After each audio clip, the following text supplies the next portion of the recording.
ಆಗಿನಂಗಿಲ್ಲಕ್ಕ ನಾವು ಆ ಕಾಲ ಭಾಳ ಕೆಟ್ಟು ಹೋಗದೆ. ಮೊದಲಿನಂಗಿಲ್ಲ, ಕೊಟ್ಟೋದು ಉಣ್ಕೊಬಿಡಿ, ಸೊಸೆ ಜೊತೆ ನೆಕ್ಸ್ಟ್ ಮಾಡ್ಕೋಕೆ ಹೋಗಬೇಡಿ. ಶಿವನಾರಾಯಣ ಅಂದ್ಬಿಟ್ಟು ರಾತ್ರಿ ಹೊತ್ತು ಮನೆಗೆ ಅವಾಗ ರೂಮನ್ ಚಿಲ್ಕ ಬಿಗ್ಯಾಗ ಹಾಕೋ ಮನೆ ಕಳಿ 2 ಗಂಟೆಲಿ ತಿಂತಂದು ತುಂಬ ಟ್ರೈ ಮಾಡಿದ್ರೆ ಆಮೇಲೆ ಮುಗಿದೋಯ್ತು ಕತೆ. ನಮ್ಮನೆ ಪಕ್ಕ ಒಬ್ಬಮ್ಮ ಎಲ್ಲ ದೇವಸ್ಥಾನಕ್ಕೆ ಹೋಗೋಳು, ಏನೂ ಕೇಳ್ತಿರ್ಲಿಲ್ಲ. ದೇವರೇ ನಂಗೆ ಒಳ್ಳೆ ಸೊಸೆ ಕೊಡು, ದೇವರೇ ನಂಗೆ ಒಳ್ಳೆ ಇಷ್ಟೇ ಕೇಳ್ತಿದ್ದು. ಒಂದು 3 ವರ್ಷ ಅದಕ್ಕೆ ಕೊನೆಗೆ ಅದು ಯಾವ ದೇವ್ರು ಕೊಟ್ಟನೋ ಗೊತ್ತಿಲ್ಲ, ಈಗ 3 ತಿಂಗಳ ಮದುವೆ ಆಯಿತು. ಸರಿಯಾದ ಸೊಸೆ ಬಂದವಳು ಮಾತ್ರ ಒಳ್ಳೆ ಸೊಸೆ. ಕಂಪ್ಯೂಟರ್ ಬರ್ತದೆ, ಅನ್ನ ಮಾಡೋಕೆ ಬರೋದು, ಮೇಕಪ್ ಮಾಡ್ಕೊತದೆ, ಸೊಪ್ಪು ಸೋಸ್ಕೊಕ್ ಬರೋದು, ರೀಲ್ಸ್ ಮಾಡೋಕೆ ಬರ್ತದೆ, ರಂಗೋಲಿ ಹಾಕೋಕೆ ಬರೋದು. ಅವಮ್ಮ ಏನವ ಅಲ್ಲಕ್ಕನವ 18 ವರ್ಷ ನಿನಗೆ, 20 ವರ್ಷ ನಿನಗೆ, ಅನ್ನ ಮಾಡೋಕ್ಕೂ ಬರೋಲ್ತಲ್ಲವ ಅಂತ ಅವಳಂದ್ರೆ ನಿನ್ಗೇನು ಕಂಪ್ಯೂಟರ್ ಬರ್ತದ ಅಂತ ಹೇಳಿ. ಇವಮ್ಮ ಕಂಪ್ಯೂಟರ್ ಕಲಿಕಾದವ, ಈಗ 60 ವರ್ಷದವಳು. ರೀಲ್ಸು ಮೊಬೈಲ್ ಹಿಡ್ಕೊಬಿಡೋದು ರೋಡಲ್ಲಿ. ನೋಡಿ ಫ್ರೆಂಡ್ಸ್ ಬಟ್ಟೆ ಒಗೆಯುತ್ತಿದ್ದೇನೆ, ನೋಡಿ ಫ್ರೆಂಡ್ಸ್ ಪಾತ್ರೆ ಉಜ್ಜುತ್ತಿದ್ದೇನೆ ಅನ್ನೋದು. ಈ ರೋಡಲ್ಲಿ ಹೋಗೋರೆಲ್ಲ ಅಮ್ಮ ನೋಡ್ತರು ಕಿಲ್ವ ಸೊಸೆಯ ಎಲ್ಲೋ ಬ್ರೈನ್ ಲೂಸ್ ಸೊಸೆ ತಂದ್ಬಿಟ್ಟಿದ್ದೆ ಅಂದ್ಬಿಟ್ಟವ್ರು. ಅವ ಅಮ್ಮ ಬೇಡಕ್ಕನವ, ಹಂಗೆಲ್ಲ ಮಾಡಬೇಡಕ್ಕನವ. ಇಲ್ಲ, ನಾನು ಅವೆಲ್ಲ ಮಾಡೋಕ್ಕಾಗಲ್ಲ, ನೀನು ಹೇಳ್ದೇನು ಸುಮ್ಮನಿರೋಕ್ಕಾಗಲ್ಲ, ರೀಲ್ಸ್ ಮಾಡಲೇಬೇಕು. ಅಮ್ಮ ಅಂದೊಳಗೆ ಕೆಲಸ ಮಾಡು, ಆ ಭೀತಿಲೆಲ್ಲ ಮಾಡಬೇಡ, ಮನೆ ಒಳಗೆ ಮಾಡ್ಕೊಬಿಡು ಅಂತ. ಹಂಗೊಂದುದ್ದೇ ತಡ. ಅಡುಗೆ ಮನೇಲಿ ಮಾಡಿರವ ರೀಲ್ಸ್ ಯಾರು ಸ್ಟವ್ ಮೇಲೆ ಸಾಂಬಾರು ಮಡಗ್ಬಿಟ್ಟು ಕೈಲಿ ಉಪ್ಪುಂಡ ಬಡ್ಕೊಂಡು ಒಂದಿಷ್ಟು 5 ಕರೆದೆ 5 ಕೈಲಿ ಮೊಬೈಲ್ ಕೊಟ್ಟು ನಿಲ್ಲಿಸ್ಬಿಟ್ಟು ಅವಳೆ. ಅಲ್ಲಿ ಯಾವ ಸಾಂಗು ಅದುವೇ, ಈ ಕಡೆ ಸಾಂಬಾರು, ಈ ಕಡೆ ಉಪ್ಪುಂಡಪ್ಪ.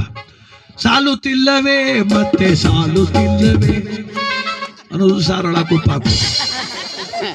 ಅವೈದ ಮೊಬೈಲ್ ಆಡಿಸ್ಬಿಡ್ತು, ಸರಿಯಾಗಿ ಹಿಡ್ಕೊಳ ಅನ್ನೋದು. ಸಾಲುತ್ತಿಲ್ಲವೇ ಮತ್ತೆ ಸಾಲುತ್ತಿಲ್ಲವೇ 6 ಸಲ ಹಾಕೋಳು ಉಪ್ಪ ಸಾರಳ. ರೀಲ್ಸ್ ಏನೋ ಸುರಾಯ್ತು, ಸಾರಂಕತೆ ಏನಾಯ್ತು, ಯಾಕೋಟು ಆಯ್ತು. ಅವಮ್ಮ ಏನವ ಹಿಂಗೆ ಮಾಡಿದ್ಯಲ್ಲವ, ನಂಗೆ ಮೊದಲೇ BP ಕನವ, ನಾ ಬದುಕನಾಯಿ ತಿನ್ಬಿಟ್ಟು ಅಂತ ಅವಳಂದ್ರೆ ತಪ್ಪಾಯ್ತು ಅನ್ಬೇಕಲ್ವಪ್ಪ. ತಿನ್ನು 60 ಹೋಗುವೆ ಅನ್ನೋದ ಬೆಲೆಯ ಬೇಡವಾ? ನೋಡಿ, ಹಿರಿತನ ಗುರುತನ ಗೌರವಿಸ್ತೇ ಮೇಲೆ ಸಿರಿತನ ಎಲ್ಲ ಬರ್ತದೆ ನಿಮ್ಮ ಮನೆಗೆ. ಹಿರಿತನ ಗುರುತನ ನೀ ಗೌರವಿಸ್ತೇ ಹೋದ್ರೆ ಸಿರಿತನೂ ಬರೋದಿಲ್ಲ, ಮಾರಮ್ಮನೂ ಬರೋದಿಲ್ಲ. ಹಿರಿತನ ಗುರುತನ ಗೌರವಿಸಿದ್ರೆ ಸಿರಿತನ ಕಾಲ್ ಮುಡ್ಕ ಮನೇಲಿ ಬಿದ್ದಿರ್ತದೆ ನನ್ನ ಮನೇಲಿ.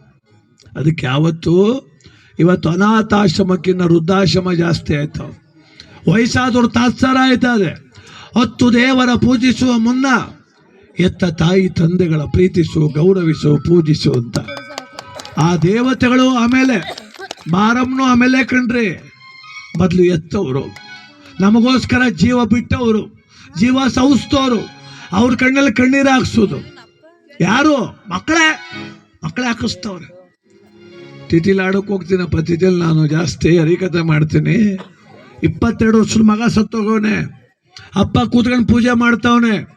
ಏನಪ್ಪ ಮಗನಿಗೆ ತಂದೆ ಪೂಜೆ ಮಾಡೋ ಸ್ಥಿತಿ ಬಂದ್ಬಿಡ್ತಲ್ಲ ನಾನು ಅನ್ಕೊಂಡೆ.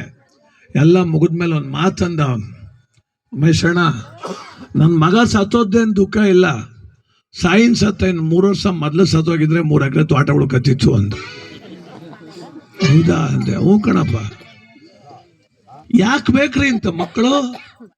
ದುಡಿದ್ ಬೇಡ, ಸಂಪಾದನೆ ಮಾಡೋದು ಬೇಡ, ಓದೋದು ಬೇಡ, ಅಪ್ಪ ಅವನ ಗೌರವ ಊರಲ್ಲಿ ಕಾಪಾಡ್ದಾದ್ಮೇಲೆ ಈ ಪಾಪಿ ನನ್ನ ಮಕ್ಕಳು ಸತ್ತೋದ್ರು ಆಯ್ತದೆ ಕಣ್ರಿ. ಊರು ತುಂಬ ಗೌರವ ಕಳೆದ, ಮರ್ಯಾದೆ ಕಳೆದ, 3 ಎಕರೆ ತೋಟ ಕಳೆದ, ಈಗ ಹೋದ. ಇವತ್ತಿನ ನೆಮ್ಮದಿಲ್ ಮನೆ ಕತ್ತೀನಿ ನಾನು ಅಂದ. ಸತ್ಯವಾದ ಮಾತಿದು. ಯಾಕೆ ಇವತ್ತಿನ ಯುವ ಜನತೆಗೆ ಹೇಳ್ತೀನಿ ಅಂದರೆ, ಹಿಂಗೆ ಕುಡಿಯೋದ, ವಾಲಾಡೋದ, ಹುಚ್ಚರಂಗ ಆಡೋದ, ಲೂಜ್ದಂಗೆ ಆಡೋದ, ಯಾರಿಗೆ ಕಾಪಾಡ್ತಾರೆ ನಮ್ಮನ್ನ? ಯಾರು ಹೇಳ್ತಾರೆ? ಪಾಪ ಅವ್ರು ಏನು ಮಾಡ್ತಾರೆ ವಯಸ್ಸಾದವರು? ಡಾಕ್ಟರ್ ಆಗು, ಇಂಜಿನಿಯರ್ ಆಗು ಬೇಡ, ಅದು ಬುಡ ಸೈಡ್ಗೆ ಹಾಕಪ್ಪದ. ಮನುಷ್ಯನಾಗು ಸಾಕು, ಮನುಷ್ಯನಾಗಿ ಬದುಕುವ ಇದೇ ಬೇಕು. ಅದಕ್ಕೆ ಒಳಿತು ಮಾಡೋ ಮನ್ಸ ನೀರೋದು 3 ದಿವಸ. ತೆಲಂಗಾಣದಲ್ಲಿ ಇವತ್ತು ಬೆಳಗ್ಗೆ ಒಂದು ಸುದ್ದಿ ಬಂದಿದೆ. ಗ್ರಾಮ ಪಂಚಾಯತ್ ಚುನಾವಣೆ ಬರ್ತದೆ ಈಗ ಅಲ್ಲೂ ಕೂಡ ನಮ್ಮಂಗೆ. ಯಾರಿಗೆ 3 ಜನ 2 ಮಕ್ಕಳ ಮೇಲೆ ಅವ್ರು ಎಲೆಕ್ಷನ್ ನಿಂತ್ಕಂಗಿಲ್ಲ ಅಂತಲ್ಲಿ ಕಾನೂನು. ಅದಕ್ಕೆ ಒಬ್ಬ ಪಾಪಿ 3 ಜನ ಮಕ್ಕಳಲ್ಲಿ ಒಂದು ಹೆಣ್ಣು ಮಗುನ ಕವಲಿಗೆ ಸ್ಥಾಯಿಸ್ಬಿಟ್ಟವನು ಎಲೆಕ್ಷನ್ ನಿಂತ್ಕೋಬೇಕು ಅಂತ. ಎಷ್ಟು ಹುಚ್ಚುತನ ಬಂದಿರಬೇಕು ಅವನಿಗೆ, ಎಷ್ಟು ಕೆಟ್ಟತನ ಬಂದಿರಬೇಕು, ಇಲ್ಲ ನಿಮ್ಮ ಡಿಸ್ಟ್ರಿಕ್ಕೆಲ್ಲ ಒಬ್ಬಳು ತಾಯಿ ಅಲ್ಲಿ ಆಸ್ತಾ ಕಸಬಾ ಹೋಬಳಿನಲ್ಲಿ ಅತ್ತೆಗೆ ಇಟ್ಟು ಮುದ್ದೆ ಒಳಕ್ಕೆ ವಿಷ ಹಾಕವಳೆ, ಅತ್ತೆಗೆ ಇಟ್ಟು ಮುದ್ದೆ ಒಳಕ್ಕೆ ವಿಷ ಹಾಕವಳೆ. ದಯಮಾಡಿ ಅತ್ತೆದಿರು ಇಟ್ಟು ಸ್ವಲ್ಪ ನೋಡ್ಕೊಳ್ಬೇಕು, ರಾತ್ರಿ ಹೊತ್ತು ಹಾಕ್ಬಿಡ್ತಾರೆ ಗ್ಯಾರಂಟಿ ಅವರು.